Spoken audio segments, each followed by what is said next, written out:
আমার প্রমোশন হয়ে গেছে। আরে বাহ, এটা তো খুব আনন্দের কথা। কিন্তু আমার ছুটিটা তো ক্যান্সেল হয়ে গেল। তুই নিশ্চিন্তে যা, এখন আমাদের দেখার জন্য বোমা আছে তো। আমি মিষ্টি মুখ করার জন্য একটু মিষ্টি নিয়ে আসছি।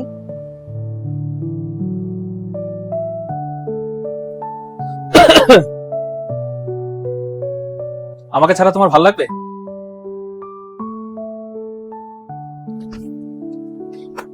কেন ভালো লাগবে না? এখানে মা আছে, বাবা আছে, দিদি আছে, আমি ঠিক পারবো। তুমি তোমার চিন্তা করো।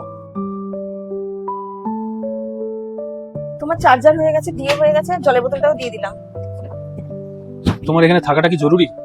বাবু, এটাও রেখে দে। হ্যাঁ মা।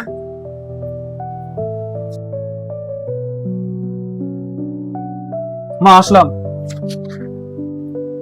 তাহলে যাওয়া যাক। হ্যাঁ বৌমা, আমরা যদি দুজনে একসাথে থাকি, তোমরা কেন থাকবে না?